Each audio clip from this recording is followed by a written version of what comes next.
What is up, guys? Team Yugi Feels here with another deck profile, and today we're going to be taking a look at my current favorite deck of the format, which is Numeron Generator or Generator Numeron, whichever way you want to order it.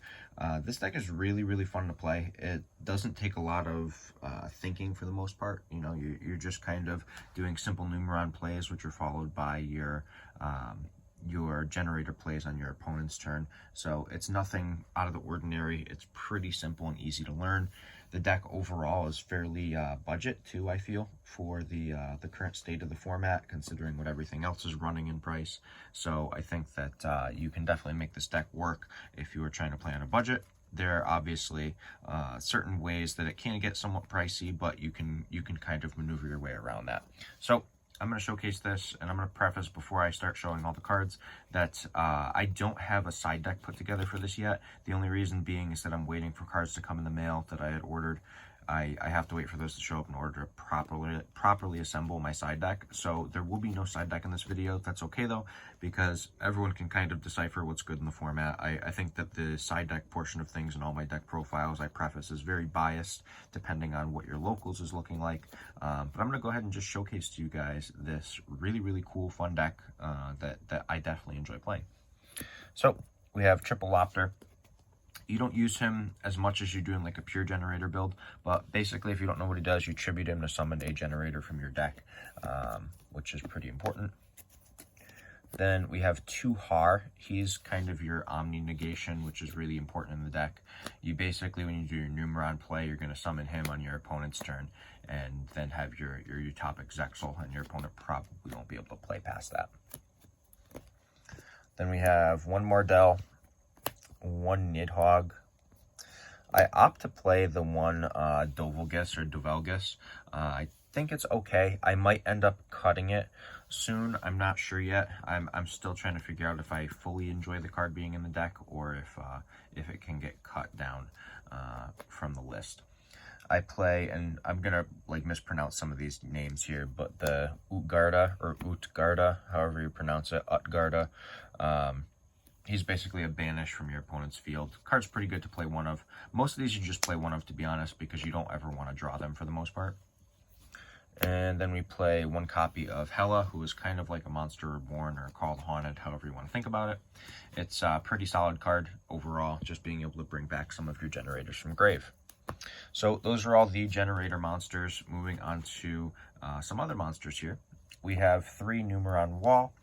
After testing, I might cut this down to 2. I'm not sure yet. So my thought process with it is that I'm waiting for some Triple Tactics talents to show up. So I might cut 1 Wall and the Dovelgus and just play the 2 talents in here, because talents is ridiculously good if your opponent like Ghost Ogres your Numeron network. So Wall might be going to 2. Moving on to the hand traps, though, we play Triple Ash Blossom, which is fairly standard. Not many people would stray from that for the most part, unless your deck is kind of tight on space and it's difficult to play many hand traps. Then I play 3 Gamma and 1 Driver. It's really important to have this engine. I think it's just overall solid, because you can go ahead and drop your network and activate the effect. And if your opponent tries to ogre you, you just do your Gamma play and move on from there. Really good engine. And the fact that it got the reprint makes it super budget for everyone to play, which is also awesome. Those are all the monsters, though. Moving on to the spells. We have 3 Generator Boss Stage and 2 World Legacy Monstrosity. Card's really solid if you don't like open up your Numeron plays, but you open up like a Lopter. Opening this in a Lopter is a VFD and the field spell, so being able to do that by itself is pretty crazy, because that basically makes it so your opponent can't play either. Another reason that I like this deck, it just makes it so your opponent can't play Yu-Gi-Oh with you, which is awesome. Then we have 3 Numeron Network, and I play 2 Calling because there are times where you can go into it a second time. A lot of decks that play the Numeron engine only play 1 Calling, but because of the accessibility to a larger extra deck space, you're allowed to actually play 2, because you have the ability to resolve multiple in a single game, which I'll get to as we progress through here. Then I play 3 Called by the Grave.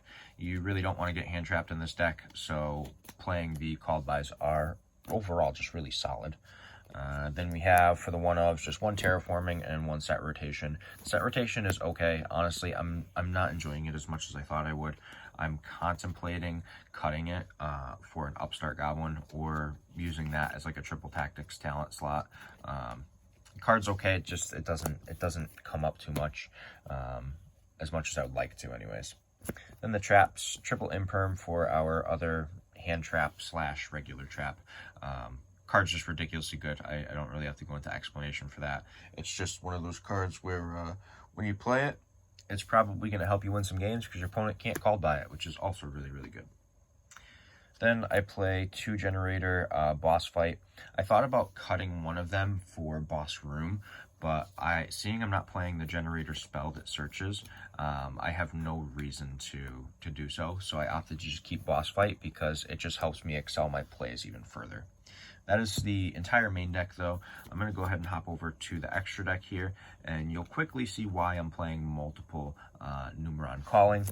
So I'm playing 2 number 1, 2 number 2, 2 number 3, and 1 number 4. So the idea behind this is that you can resolve 2 Numeron Calling / networks in a game. It can happen, and I've had it happen multiple times, and it's just overall useful to have them because typically speaking, the first one, you're going to end up summoning your Zexal. That's usually what's going to happen, is you're going to get your Zexal summon off of in the first one.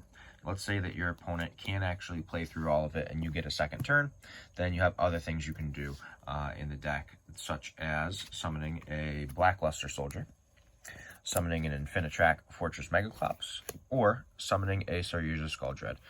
These cards are just ridiculously good in this deck. The Saryuja is really helpful if you don't have a boss stage in hand. You can just summon 1 through 4 on your first play, rather than making a Zexal if you need to, if you want a boss stage, and then just go draw into a boss stage or some way to get to a boss stage. And then the BLS doesn't need much explanation. You don't have to use the Numeron cards to do this. You can do this with your Generator cards, because then he's basically untargetable by your opponent's card effects, which is really crazy. But the Megaclops you typically will use your number cards for, which is pretty awesome, being able to summon it, and it's unaffected by monster effects unless they're Xyz monsters. Really, really good card. Then the other Xyz monsters that we play are 2 True King of All Calamities. Card's just really insane. You're kind of like your second version of Utopic Zexal. Just really, really good.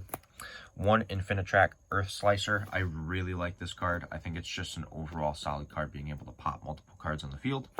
And then I play, and I'm going to mispronounce this one for sure, I think it's Jormungandr. So I struggle with all these names. It's just too much of a pain for me every once in a while. And unfortunately, the deck that I enjoy playing most right now has difficult names to pronounce. But I think it's Jormungandr. Overall, I play him just because he can get to like a really, really big beater in stats. He's nothing like crazy or like super good. You could play the Mecha Fortress. Let me just pull it up because I actually have it in this deck here. Your Phantom Fortress Enter Blathnir, however you pronounce that. You could play this if you wanted to instead over this, but I don't think this card is as good. I think the Jormungandr is really, really good because you're basically stealing a card from your opponent's hand. So that is the entire extra deck, though, rounding up the entire deck profile for you guys. It's a very, very fun deck. It can compete with a lot of the meta right now, which is nice. You just have the ability to do really crazy stuff, and a lot of times your opponent just can't like play through it. Like they just kind of struggle to do anything because you just put up these boards where it either makes them unable to play or it makes them unable to break your board. And either way, like whatever you put up, your opponent is going to struggle against it. So that is the deck profile, though, for Numeron Generator. This is my first, test build with it. It's been working really, really well so far. I haven't had, like, any issues with it. It's been really, really consistent. Every game I'm either opening a Generator play, a Numeron play, or both. And obviously you want to see both because then your opponent really can't break your board. But even seeing one or the other is nice as well. So it's very consistent and very easy to play. So hope you guys enjoyed it. If you did, give the video a thumbs up. Don't forget to let me know what you think in the comment section down below. Smash that subscribe button. And for right now, this is Team Yugi Feels signing out.